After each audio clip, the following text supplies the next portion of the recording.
Good morning प्यारे बच्चों। अब आप इस विषय के वीडियोस एक साथ भी देख सकते हैं। इसके लिए वीडियो के नीचे मेरी चैनल का नाम है, तो चैनल में जाके प्लेलिस्ट में जाएंगे तो इस विषय के वीडियोस एक साथ देख सकेंगे। तो बच्चों, आज के वीडियो में हम सीखेंगे हिंदी कक्षा 8 द्वितीय सत्र का पाठ नंबर 7, हार की जीत, जो पिछले वीडियो में अधूरा छोड़ा था। वहां से हम आगे बढ़ेंगे। तो पिछले वीडियो में हमने देखा था कि बाबा भारती को खड़गसिंह कहता है कि मैं घोड़ा आपके पास नहीं रहने दूंगा। तो बाबा भारती है वो डर जाते हैं और अपना घोड़े जहाँ स्तंभ में बंधा होता है वहां देख रेख करते हैं। पर कुछ महीने बीत जाते हैं तो बाबा भारती भी असावधान हो जाते हैं। संध्या का समय था। बाबा भारती सुल्तान की पीठ पर सवार होकर घूमने जा रहे थे। इस समय उनकी आंखों में चमक थी, मुख पर प्रसन्नता। कभी घोड़े के शरीर को देखते, कभी उसके रंग को, और मन में फूले न समाते, यानी मन ही मन बहुत खुश होते थे। सहसा एक ओर से आवाज आई, ओ बाबा, इस कंगले की सुनते जाना। आवाज में करुणा थी। बाबा ने घोड़े को रोक लिया। देखा, एक अपाहिज वृक्ष की छाया में पड़ा कराह रहा है। बोले, क्यों, तुम्हें क्या कष्ट है? अपाहिज ने हाथ जोड़कर कहा, बाबा, मैं दुखियारा हूँ, मुझ पर दया करो। रामावाला यहाँ से 3 मील दूर है, मुझे वहाँ जाना है। घोड़े पर चढ़ा लो, परमात्मा भला करेगा। तो एक अपाहिज है, वो कह रहा है कि भाई मुझे रामावाला जाना है, जो यहाँ से दूर है। आप मुझे अपने घोड़े पर बिठा लोगे तो भगवान आपका भला करेगा। वहाँ तुम्हारा कौन है? दुर्गादत्त वैद्य का नाम सुना होगा, उसका सौतेला भाई हूँ। बाबा भारती ने घोड़े से उतरकर अपाहिज को घोड़े पर बिठा लिया और स्वयं उसकी लगाम पकड़कर धीरे धीरे चलने लगे। सहसा उसे एक झटका सा लगा और लगाम हाथ से छूट गई।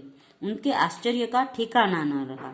जहां उन्होंने देखा कि अपाहिज घोड़े को पीठ पर तनकर बैठा है और घोड़े को दौड़ाए लिए जा रहा है, उनके मुख से भय, विस्मय और निराशा से मिली हुई चीख निकल गई।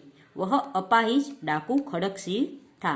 तो डाकू खड़गसिंह है, अपाहिज का झूठा नाटक करके बाबा भारती का घोड़ा ले जाता है। बाबा भारती कुछ देर तक तो चुप रहे। इसके पश्चात कुछ निश्चय कर पूरे बल से चिल्लाकर बोले, जरा ठहर जाओ। खड़गसिंह ने आवाज सुनकर घोड़ा रोक लिया।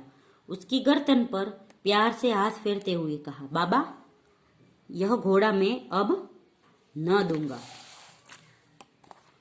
मगर एक बात सुनते जाओ। खड़गसिंह ठहर गया।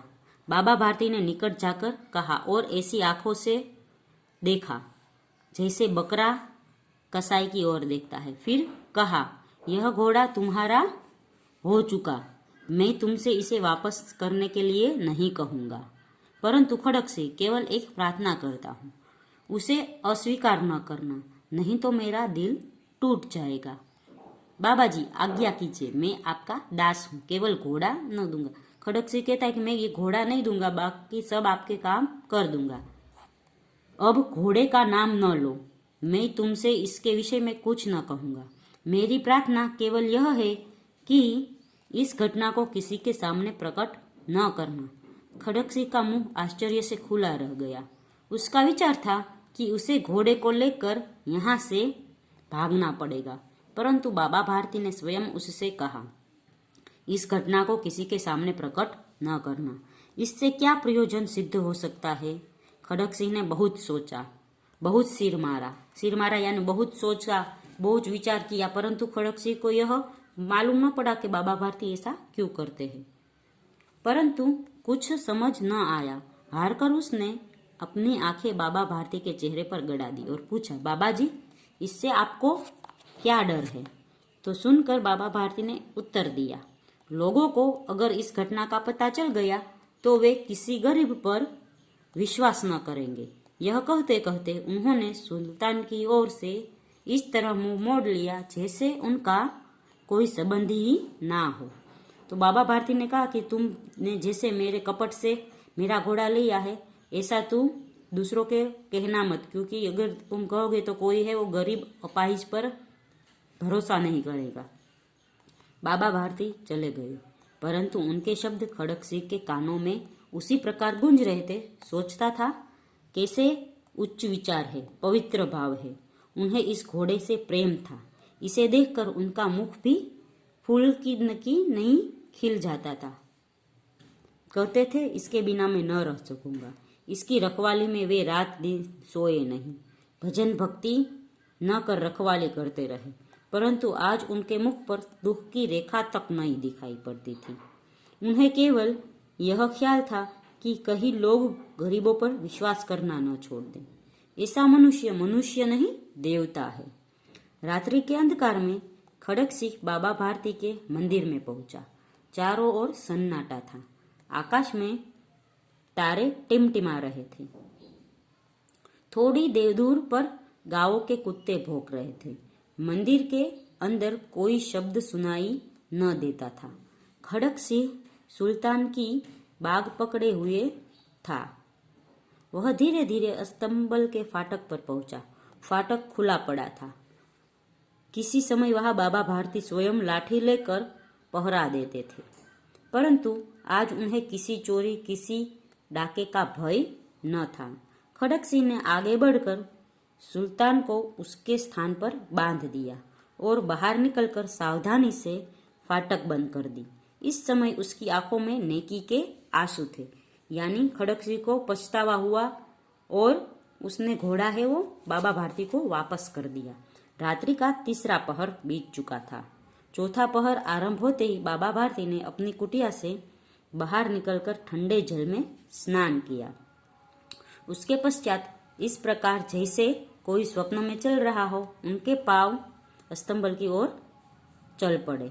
तो बाबा भारती ने तीसरा प्रहर बीत जाने पर चौथा पहर शुरू हुआ। तो ये 4 पहर रात के और 4 पहर दिन के होते हैं। 3-3 घंटों का एक एक पहर होता है। तो करीब चौथा पहर यानी सुबह के 4-5 बजे बाबा भारती स्नान करके उसके पैर खुद ही अस्तंबल की ओर बढ़ गए, परंतु फाटक पर पहुंचकर उनको अपनी भूल प्रतीत हुई। साथ ही घोर निराशा और उसके पांवों को मन भरका बना दिया। वे कहीं रुक गए। घोड़े ने अपने स्वामी के पांव की चाप पहचान लिया और जोर से हिनहिनाया। अब बाबा भारती आश्चर्य और प्रसन्नता से दौड़ते हुए घुसे और अपने प्यारे घोड़े को गले से लिपटकर इस प्रकार रोने लगे मानो पिता बहुत दिन के बिछड़े हुए पुत्र से मिलकर रो रहा हूँ। बार बार उसकी पीठ पर हाथ फेरते, बार बार उसके मुंह पर थपकियां देते। फिर वे संतोष से बोले, अब कोई गरीबों की सहायता से मुंह नहीं मोड़ेगा। तो बच्चों, इस कहानी में हमने देखा कि बाबा भारती ने कैसे एक डाकू का हृदय परिवर्तन कर दिया।